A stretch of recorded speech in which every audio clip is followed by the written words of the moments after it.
Friends, welcome to my channel. और एक बार फिर से आप सभी का स्वागत है। और आज मैं जो आपको कहानी सुनाने जा रहा हूँ वो कहानी जो है एक सामान्य आदमी के जीवन की कहानी दिखाई गई है कि किस तरह वो कहता है कि मैं इस काम को कल करूँगा और इस प्रकार जीवन समाप्त हो जाता है और उसे पता भी नहीं चलता। तो बात बहुत पुरानी है। एक बार कबीर जी जब जो है अपने किसी मित्र को, जबकि वो नवयुवक होता है, 24-25 साल का होता है, उसको कहते हैं कि चलो आज मैं तुम्हें सत्संग भजन कीर्तन में ले चलता हूँ, तो हरि का नाम लेंगे और एंजॉय करेंगे। तो उनका मित्र जो होता है वो कहता है कि मैं जो हूँ अभी तो मेरा मन नहीं है, अभी मैं नवयुवक हूँ, 24-25 साल का हूँ, अभी मेरा ध्यान पूजा भजन की उम्र कहाँ है, अभी तो मैं शादी करूंगा, अभी बच्चे करूंगा, बाद में देखेंगे, शादी हो जाए बच्चे हो जाए उसके बाद तो पूजा वूजा में ध्यान लगाएंगे। तो कबीरदास जी चले आते हैं। तो वो आदमी जो है मतलब 25 साल का होता है, उसे 10 साल और बीत जाते, शादी हो जाती है, बच्चे हो जाते हैं, छोटे बच्चे होते हैं। 10 साल बाद कबीर जी उसके बाद फिर से आते हैं कि जो है चलो भाई आ जाओ, अब तुम्हें मैं कहीं कहीं सत्संग चल रहा है, कहीं बड़े साधु संत लोग आए हुए हैं, तो उनका कुछ मतलब जो है हम सुन लेंगे सत्संग, कुछ ज्ञान मिलेगा। तो वो कहता है कि उनका मित्र कहता है कि नहीं भाई, अभी तो बच्चे छोटे हैं यार, अभी कैसे चलेंगे, मैं इनको कौन देखेगा, तो मैं अभी तो तुम्हारे साथ सत्संग भजन में नहीं चल सकता। तो कबीरदास जी ठीक है, कहते हैं अच्छा ठीक है भाई, ये बच्चे बड़े हो जाएंगे तब चल पड़ेंगे।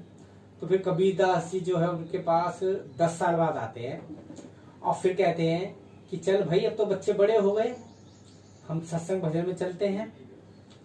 और तो वो कहता है कि नहीं यार, अभी बच्चे इतने बड़े नहीं हुए कि मतलब उनकी कोई शादी ब्याह हो गए, उनके बच्चे हो गए, और अभी तो मेरी काम करने की उम्र है, अभी मैं जब तक काम कर सकूंगा करूंगा है, उसके बाद रिटायरमेंट की उम्र हो जाए 60 साल बाद फिर करेंगे, फिर चलेंगे। तो कबीरदास जी चले जाते हैं। तो फिर क्या होता है, कुछ साल गुजर जाते हैं। अब क्या है कि कबीरदास जी लगभग 10 साल में आते थे, इस बार कबीरदास जी उसके पास जो है 15 साल बाद आते हैं। तो 15 साल बाद आते हैं तो अब तक उसके बच्चे हो चुके होते हैं, उनके शादी ब्याह हो चुका होता है, नाती पोते भी हो चुके होते हैं। तो कबीरदास जी जब उनके घर में मिलने आते हैं तो वो महाशय जो उनको घर में मिलते नहीं है, तो फिर वो पूछते हैं कि वो कहाँ गए हैं मित्र मेरे। तो उनको पता बताते हैं कि वो ना खेत में हल लगाने गए हैं। तो वो जो खेत में हल लगाने कबीरदास जी वहीं पहुंच जाते हैं कि भाई तुम यहाँ हल लगा रहे हो, चलो अब तो भगवान का नाम लेने का वक्त हो गया है, तुमने कहा था कि जब सारे काम निपट जाएंगे तो मैं आऊंगा। तो वो कहता कबीरदास जी आज तो मुझे जो है मतलब 2-3 हल जोतने हैं, मैं आज तो नहीं चल पाऊंगा, तुम कुछ दिन बाद फिर आना, तो मैं आपके साथ जरूर चलूंगा, मतलब सत्संग भजन कीर्तन जो भी आप समझो। तो इस तरीके से क्या है कि वो क्या होता क्या है, कबीरदास जी चले जाते हैं। अब कबीरदास वो जो होता है ना, वो आदमी जो हल लगा रहा होता है उससे, तो वो उसके जो है ना मतलब उसी दिन शाम को उसकी मौत हो जाती है, लेकिन कबीरदास जी को पता नहीं चलता। अब कबीरदास जी तो कभी 5 साल कभी 10 साल ऐसे आते थे उसके पास मिलने, तो कबीरदास जी 5 साल बाद आते हैं उसके पास इस बार। तो उसे घर में आते हैं तो कहते कहाँ है मेरा मित्र। तो वो बताते हैं भाई तुम्हारे मित्र तो कब के स्वर्ग सिधार गए। तो कबीरदास जी कहते हैं यार मुझे तो पता ही नहीं था। तो तब तक जो कबीरदास जी जो है ना मतलब बड़े संत बन चुके होते हैं, क्योंकि कबीरदास जी को तो सभी जानते कि वो हिंदू मुसलमान दोनों उन्हें मानते थे। और कबीरदास जी जब मरे थे तो उनकी बॉडी किसको मिले इस बात पे भी कुछ मतलब विवाद हुआ था। तो हुआ यूं कि कबीरदास जी की बॉडी जब मिली नहीं, वो फूल बन गए और फिर वो हिंदू और मुसलमान ने आपस में बांटे थे, ये आप लोग सभी जानते हो। तो अब क्या होता है कि हाँ, तो अब जब कबीरदास जी जब को पता चलता है वो तो मर गया, कबीरदास जी को थोड़ा अफसोस होता है कि यार तो हरि का नाम लिए बिना मर गया, इस जन्म तो इसका सुधरा नहीं, अब पता नहीं क्या होगा। तो उनका जो पुत्र होता है उनके मित्र का, वो पूछता है आप तो एक वो बन गए हैं, साधु पुरुष हैं, आप तो जानते होंगे, महात्मा हैं, कि आप जरा बता सकते हैं कि मेरे फादर मतलब इस वक्त स्वर्ग में होंगे, कहाँ होंगे, क्या होंगे, कुछ आप ऐसा बता सकते हैं। तो कबीरदास जी जो है कुछ क्षण आंखें बंद करते हैं और फिर वो कमरे से बाहर आते हैं और फिर उससे पूछते हैं कि बेटा एक बात बताओ, ये जो छोटा बैल देख रहे हो इसे कितने साल हुए हैं? वो कहाँ से लाए हो? वो कहता है बाबा जी ये तो कबीरदास जी ये तो 4-5 साल हो गए इसे और ये यहीं पैदा हुआ था।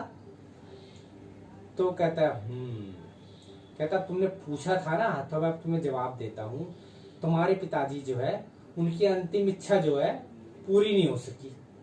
वो जब जीवित थे तब भी तुम्हारे सेवा में लगे रहते थे, घर के काम निपटाने में उनकी रुचि ज्यादा थी, हरि का नाम तो उन्होंने लेने का वक्त ही नहीं निकाला कभी।